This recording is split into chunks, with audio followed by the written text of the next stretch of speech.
Hey everyone, this is Tom, aka Sergeant Mofo over at MP1st, here to give you our review of Halo 4's second wave of DLC, the Majestic Map Pack.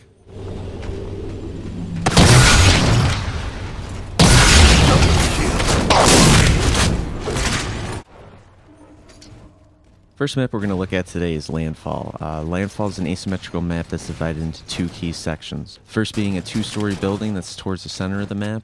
You'll see several small rooms with long, narrow hallways connecting them. If you have the rocket launcher or shotgun while you're indoors, you can easily rack up a killing spree. The second portion of the map is the exterior, which is outdoors and covers three sides of the perimeter of the building. This portion of the map favors more long-range gameplay, so you definitely want to make sure you have your DMR, BR, or sniper rifle handy. There is a balancing issue with the maps as it pertains to Team Slayer matches. By default, there's only three power weapon spawns: the rocket launcher, the sticky detonator, and the shotgun. The shotgun and the sticky detonator spawn much loser to the red team, and the rocket launcher only is a little bit closer to the blue team, but if red team were to sprint out there and lob some grenades in there, they could definitely get the rocket launcher from the blue team. So quite feasibly, within a matter of seconds of starting a match, red team could have all three power weapons. Although Promethean Vision and Camouflage are quite effective on this map, I also found Hologram to be quite useful in this situation. A lot of times enemies are just crouching and trying to avoid radar, or they have Camouflage activated. By using Hologram, you can force them to kind of expose themselves on the radar, as whenever you fire a shot and you hit Camouflage on, it briefly exposes your position. And a lot of times too, they'll charge out trying to go for a melee or an assassination, but obviously because it's Hologram, they're not going to get a kill, so that's a great time to sneak up on them and hit them with an unsuspecting grenade or a melee of your own. Despite the balancing issues that are present in Team Slayer, the game can still be quite a lot of fun and free-for-all. For that reason alone, I highly recommend this map.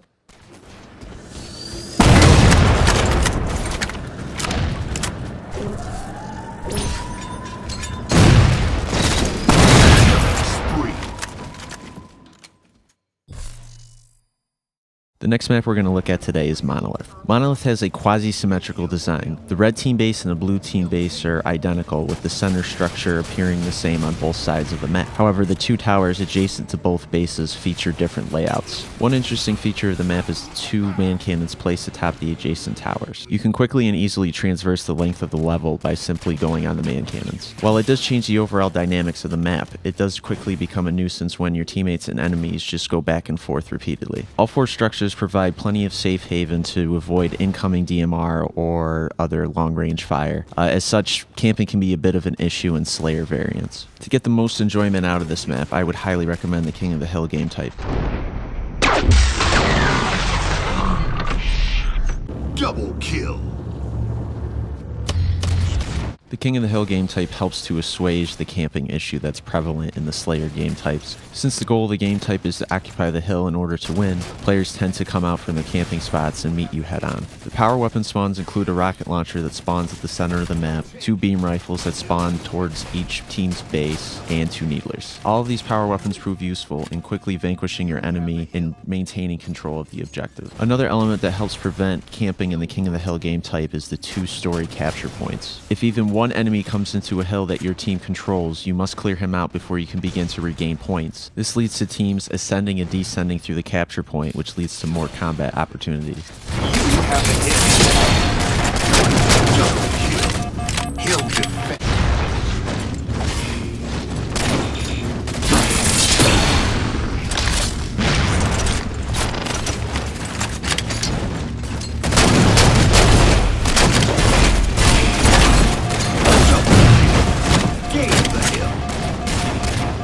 Just to reiterate my point about the issue with camping as it pertains to Team Slayer variants, out of all the maps I played on the new map pack, I probably had the most games hit the time limit on Monolith than any other map in the DLC or otherwise. So because of this, I really can't recommend this map for anything other than objective-based game types. Overall, I thought Monolith was okay, but I didn't get a ton of enjoyment out of it on Slayer variants. That being said, I bet the Team Objective crowd will definitely get their money's worth.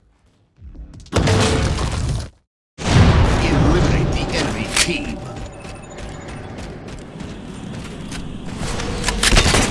First strike. Gain the lead.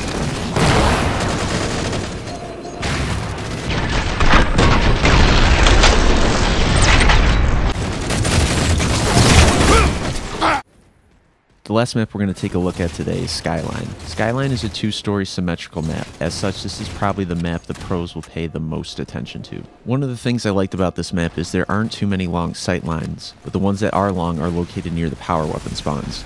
This makes retrieving the sticky detonator or shotgun a very risky proposition. The layout of the map is quite interesting in that the second floor has plenty of barricades and walls to prevent you from seeing very far. However, in pro variants where there isn't radar, this makes it difficult to figure out where your enemy is located. The opposite occurs when you're on the ground floor. You'll be able to see your surroundings quite easily, but being left out in the open will leave you prone to attack. Of all the maps in the Majestic Map Pack, Skyfall worked the best across a range of game types, including CTF, Team Slayer, and Regular Slayer. CTF matches in particular can be awfully tense for the flag carrier. Even in matches where radar isn't turned on, the flag carrier is marked with an indicator. As a flag carrier, this creates a sense of anxiousness as you wonder what awaits you around the corner. It's a tough call between this and Landfall, but I would say Skyline is the best map in the Majestic Map Pack. There is one issue I have with the map, and it's not even with the map itself. Since Halo Reach, I've heard players claim that the jetpack can ruin the balance of several maps. One of the main reasons for this concern is the fact that Halo doesn't feature any sort of Y-axis sensitivity adjustment. The default sensitivity is quite sluggish and makes it very difficult to not only track down an enemy who's using a jetpack, but to aim back down to the ground level and attack their teammates as well. Thanks to the technical limitations of this game, it can completely ruin the ebb and flow of the match. You'll notice in the video that I do have the jetpack armor ability equipped, but only because I noticed so many other players using it. While this was only my first time using jetpack since launch, I managed to rack up 26 kills, double-digit assists, and the victory. You'll notice several times throughout this video that my opponents were incapable of devoting their fire to both my teammates on the ground and myself up in the air. Even in one instance, the enemy just tried sprinting away, realizing he had no shot at killing me, considering how far his shields were depleted. With the assistance of the jetpack, I can easily vault over the barricades and doors that are located on the second floor, even while I'm on the first. Despite the usage of jetpacks completely ruining the balance of this map, Skyline is the best DLC map to date, if not the best map in Halo 4, but it isn't quite on the level of other Halo classics such as Blood Gulch, Valhalla, or Lockout.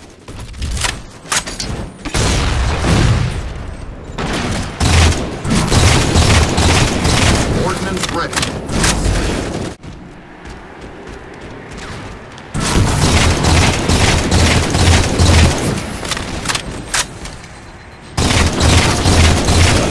For the final score, I gave the Majestic Map Pack a 3.5 out of 5 stars. While I did enjoy myself on all the maps, nothing in particular absolutely wowed me.